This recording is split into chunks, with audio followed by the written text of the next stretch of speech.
Hello my dear students, welcome back for another session. Today we will be doing another chapter in your book, English Reader, that is Unit 5, The Summit Within. And we will be talking about Mount Everest. And we will be talking about Major H.P.S. Ahluwalia, a member of the first successful Indian expedition to Mount Everest. So the whole story is based upon Mr.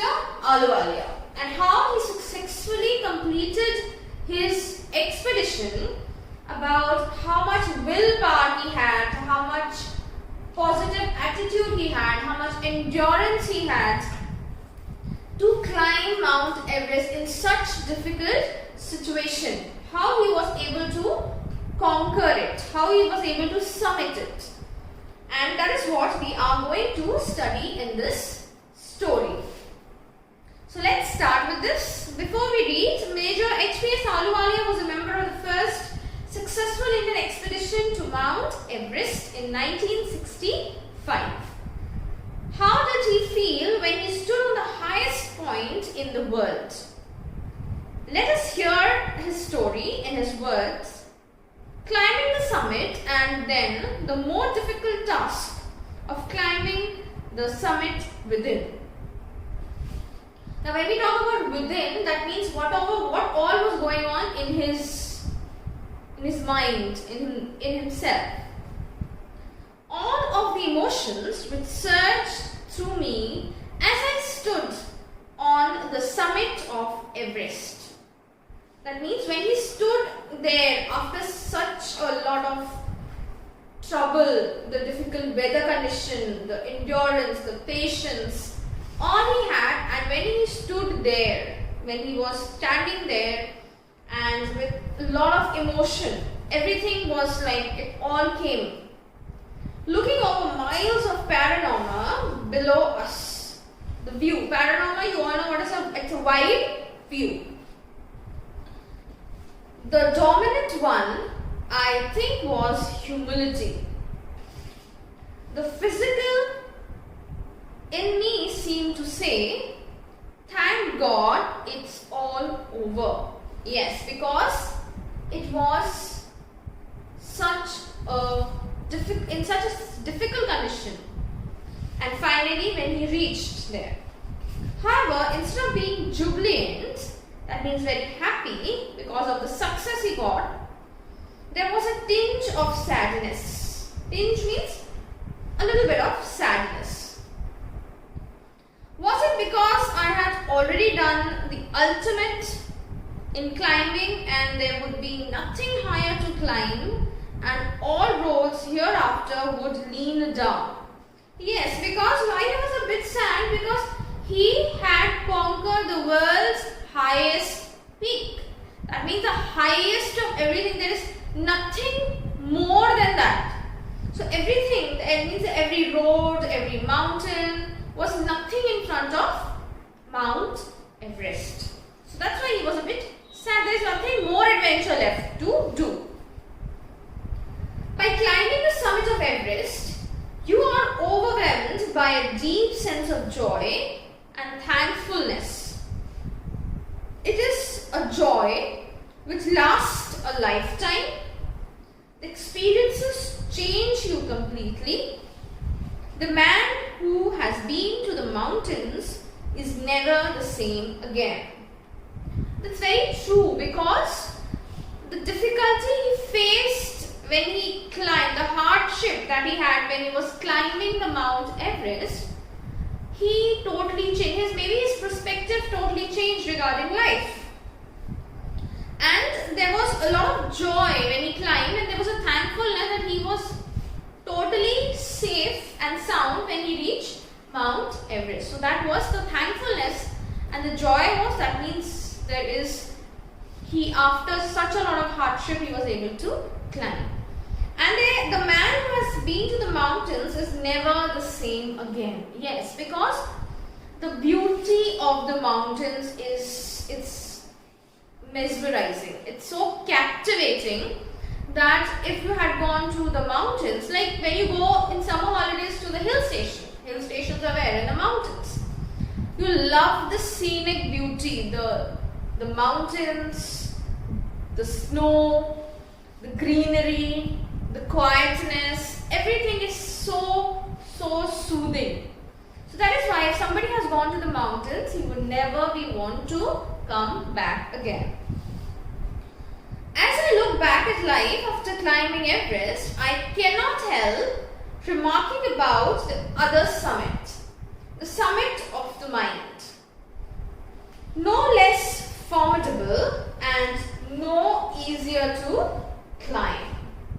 Even when getting down from the summit, once the physical exertion had gone, I began asking myself the question why I had climbed Mount Everest. So in his mind, he climbed the highest mountain, but there was something that was inside him that he was trying to climb or trying to summit. That's why the story is Summit Within. So when he was coming down the Mount Everest, all his exhaustion, everything was over. So he thought that why did I climb Mount Everest? Why did the act of reaching the summit have such a hold on my imagination? It was already a thing of the past, something done already. With every passing day, it would become more remote. And then what would remain? Would my memories fade slowly away? So he was so touched by or so much changed by the beauty around, by the quietness, by the mountains, that he started thinking himself that there's nothing more left to be done now, and will my memory will fade, or will I still remember that what all had happened? All this thought led me to question myself as to why people climb mountains. It is not easy to answer the question. The simplest answer would be, as others have said, because it is there. It presents great difficulty. Man takes delight in overcoming obstacles. The obstacles in climbing a mountain are physical. A climb to the summit means endurance, persistence, and willpower. So it is not only you are climbing the mountain, you are proving in yourself that whatever will be the situation, whatever will be the hardship, I will endure it. I will overcome it. And I will prove myself. The persistence, the way that he stood there and wanted to complete instead of so many hardships. There must be there will be hard weather conditions, too cold, frostbite, but he was persistent. He was still there till he reached the summit. And the willpower, the most important, that we want to do something. There is nothing else. So all these, to climb a summit means endurance, persistence, and willpower. The demonstration of these physical qualities is no doubt exhilarating and is way for me also. That means it's exhilarating, means very exciting. Obviously, climbing a mountain is very exciting. I have a more personal answer to a question from my childhood. I have been attracted by mountains. I had been miserable, lost when away from mountains in the plains. Mountains are nature at its best. Their beauty and majesty pose a great challenge, and like many, I believe that mountains are a means of communication with God. Yes, when you see the mountains, when you see the beauty of the mountains, when you see how tall and how majestic they are, how beautiful they are, snow-capped, you would also want to go back. You would also want to go again and again to the mountains. You get attracted towards the mountains. So everybody has, Mr. Alalia has was attracted towards mountains. Somebody may be attracted towards sea, to the beach. So they have different likeness. So he was attracted towards mountains, and he believed that mountains are the means to communicating with God. Because in day-to-day life we are all busy in our work. There is so much of noise around. There is so much of pollution. There is so much of traffic. So we all are busy in this. But way away, way far away in the mountains, it is all so soothing, so quiet, and there is all around greenery, and that is how it's like you are talking to God. You can reach to God in the mountains. That's why you must have seen most of the hill station. Why people go to the hill station? Because they want to be away from the crowd. Why most of the temples are in the mountains? Because again, the quietness, the meditating attitude can be reached there. Once having granted this, the question remains, why Everest? Because it is the highest, the mightiest, and has defied many previous attempts. It takes the last ounce of your one's energy. It is a brutal struggle with rock and ice. Once taken up, it cannot be given up halfway, even when one's life is at stake. The passage back is as difficult as the passage onward. And then, when the summit is climbed, there is an exhilaration, the joy of having done something in sense of a battle fought and won. There is a feeling of victory and of happiness. So yes, that's very true that why he wanted to climb Everest. Because he don't want to do something small, he just wanted to do something the mightiest, the difficult of all. And because everyone before have failed to climb Mount Everest, so he wanted to do it. And because there's a lot of struggle in climbing, it's the ice, the avalanches, the storms, the snowfall, everything is stopping you on the way. But you have to move. You have to move forward to reach that summit. And when you reach that summit, there is that peace within. That is the summit within you have crossed. Glimpsing a peak in the distance, I get transported to another world. I experience a change within myself, which can only be called mystical. By its beauty, aloofness, might, ruggedness, and the difficulties encountered on the way, the peak draw me to it as Everest did. It is a challenge that is difficult to resist. So everyone has this challenge, needs to take this challenge.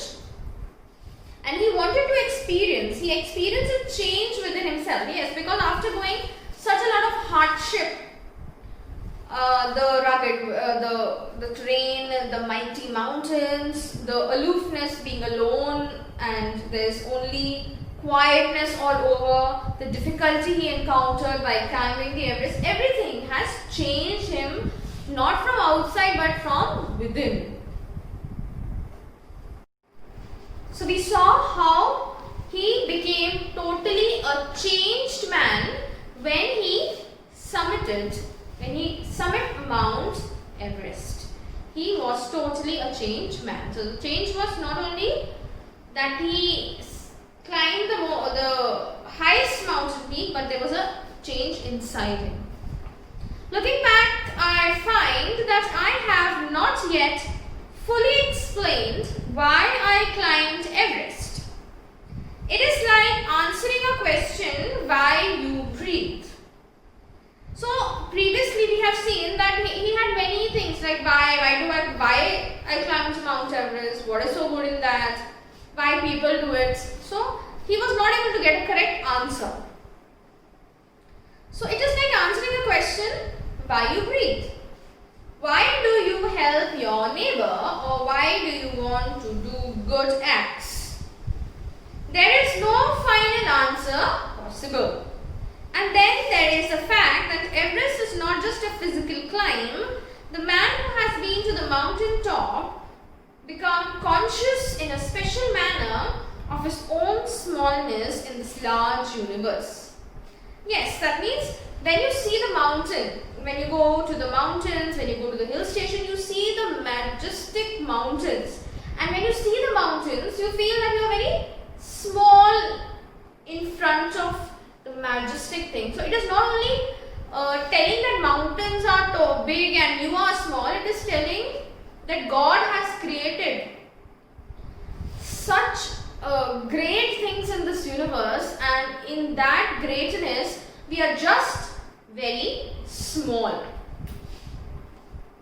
The physical conquest of a mountain is only one part of the achievement. There is more to it than that. It is followed by a sense of fulfillment. There is a satisfaction of a deep urge to rise above one's surroundings. It is the eternal love for adventure in man. The experience is not merely physical, it is emotional, it is spiritual.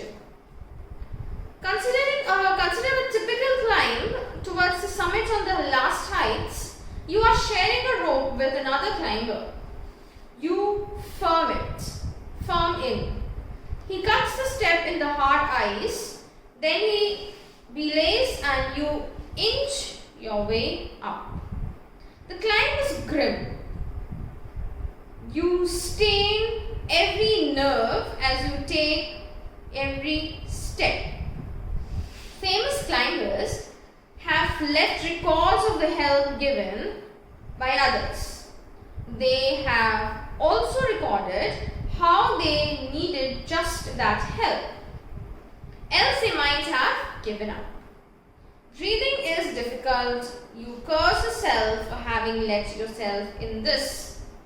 You wonder why you ever undertook the ascent. Ascent is the climb. So here he's trying to say that considering a typical climb, that means you always need a person, a help for you to climb. Like when the climbers go, they need Sherpas. Okay, they are assistants. They help them to climb the mountains. So without that help, records that are made of climbing Everest will not be complete because everybody needs help. So you wonder when you climb the Everest, you wonder that why I am climbing. It is so difficult. You cannot breathe. There is less of oxygen. There is so much of danger. So why you undertook the ascent?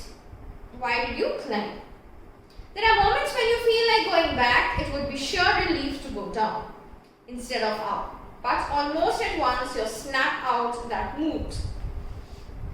There is something in you that does not let you give up. The beauty, the struggle, to do the best, to reach the height, to climb the highest mountain in the world. The feeling is one in itself. So you give up, or you don't give up on the struggles. You excel in that. You try harder. You try to excel, to summit that. And you go on. Your companion keeps up with you. Just another 15 feet. So there is always a help. You need a help to push you up, to do better always. Or 100 maybe. You ask yourself, is there no end? You look at your companion and he looks at you. You draw inspiration from each other, inspiration of never giving up. And then, without first being aware of it, you are at the summit. So without the push, without the help, without the courage, without your support, you will not be able to climb, or you will not be able to climb the mountain. Because you need each other support and courage. And then without knowing anything, you have already climbed the mountain, the summit. Looking around from the summit, you tell yourself that it was worthwhile. One silvery peak appears through the clouds. If you are lucky, the sun may be on them. The surrounding peaks looks like a jeweled necklace around the neck of your summit. Below you see vast valleys sloping in the distance. It is an ennobling, enriching experience to just look down from the summit of the mountains. So the ennobling, it's something very great to look, something very enriching to your eyes, to look the view from above, from the world's highest peak. You bow down and make your obeisance to whichever god you worship. Show your submission, bow yourself, you bow and thank God and show that He is great. To show that among all these in this universe, He has made us such a small being. I left on Everest a picture of Guru Nanak. Rawat left a picture of Goddess Durga. Food Oaktree left a relic of the Buddha. Edmundton had buried a cross under a cane, a heap of rock and stone in the snow. These are not symbols of conquest but a reverence, a remembrance, showing your respect and thanking that you have reached the Mount Everest and you have summited the world's highest mountain. The experience of having climbed to the summit changes you completely. There is another summit. It is within yourself. It is in your mind. Each man carries within himself his own mountain peak. He must climb it to reach to a fuller knowledge of himself. It is fearful and unscalable. It cannot be climbed by anyone else but you yourself. You have to do it. The physical act of climbing to the summit of a mountain, it can be easy, but you have to get into yourself. You have to climb the mountain that is within yourself, the worries, the tensions, the problem. You have to overcome it and you have to summit it. Outside akin to the act of climbing the mountains within, the effects of both the climbs are the same. Yes, they are same because whatever you have inside, the summit inside or the summit outside, you have to do hard work, have a lot of courage, patience, humility, endurance, willpower, persistence. Everything is needed to climb the mountain that is outside and the one that is within. Whether the mountain you climb is physical, emotional, the spiritual, the climb will certainly change you. It teaches you much about the world and about yourself. I venture to think that my experience as an Everester had provided me with the inspiration to face life ordeals. That means all the painful experiences resolutely. That means within determination of firmness. That means whatever being an Everester, he has provided me with an inspiration to face life ordeals and resolutely. That means when he climbed Everest, he was able to get more inspiration to face life and with all his painful experiences and determination and firmness. Climbing the mountain was a worthwhile experience. The conquest of the internal summit is equally worthwhile. So if you conquest the one that is inside, that is within you, and what is as he conquest the one that was outside, it is something that is worthwhile.